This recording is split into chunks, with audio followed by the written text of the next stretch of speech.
basically everybody. The And what years behavior are we and talking about here? this We was talk in about the that. MK Ultra program going from the 1950s to the 1970s, but of course, we've done interviews on this show where it got people think it ended in the 70s, but it became No, it even more never ended. robust. We're in Yeah. it. We're in it right now, which is the reason why I'm coming out and telling everybody now, because there's been movies, media, da da da. People have been talking about this, what we did, uh, all over the place. People can handle it now, but what they can handle and maybe not be able to handle is the reason why I'm doing this interview in the first place and why I was put in touch with you, because I was given a lot of people to talk to, and you were on the list because uh, initially when the 501c3 was set up, it was a nonprofit foundation to educate the public about how important it is to maintain our cognitive liberty.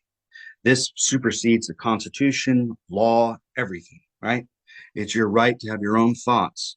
And as an attorney and people associated with law, they're kind of getting acquainted with this now and what this is going to mean to human rights. So, to the point reason I came here to talk to you is because um, recently I was asked to be the chief advisor on a committee related to the brain computer interface and its relation to the international standards for technology. That basically is they're a group of countries all over the world, and they all have committees that represent their country. Those committees determine what the standards are going to be for technology when it's commercialized and goes all over the world. Like, for instance, the phone or a toaster or whatever, it's got to meet certain safety standards and all this type of stuff. These committees are determining public policy about what's going to happen when you interface the brain, the computer, AI, and quantum. That's going to end everything. Period.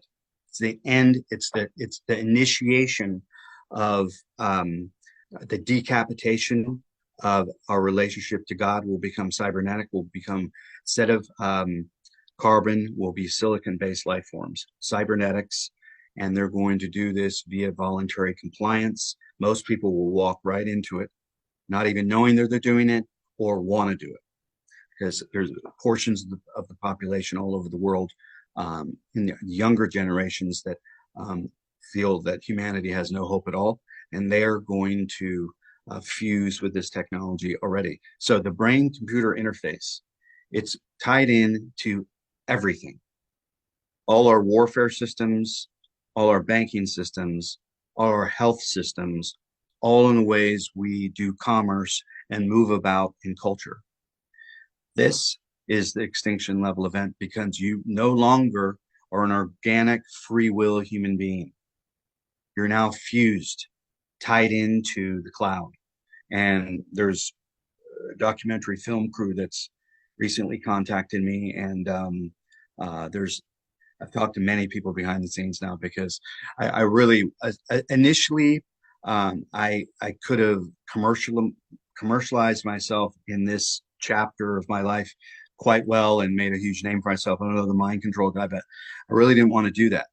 I've not been really public, not as much as I used to be, because I've always been in the solution orientated thing. Don't tell an audience just a problem without telling them a solution.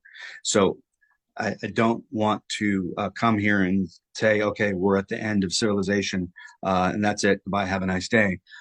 Rather than inform your audience, inform the people that will see this either live or taped or a year from now or 6 months from now, that this is the point where you can no longer be a spectator, period. Because everything that's in the news today, when this will be aired, is not relevant at all. It's all misdirection. And I say it's not relevant at all, not because it's not important, because it is important, but the behind the scenes, the powers that be want everybody distracted with the Epstein and the war and Gaza and Africa and all this other stuff. When I'm in touch with a lot of people in other countries, and I've informed them that this activity is taking place now.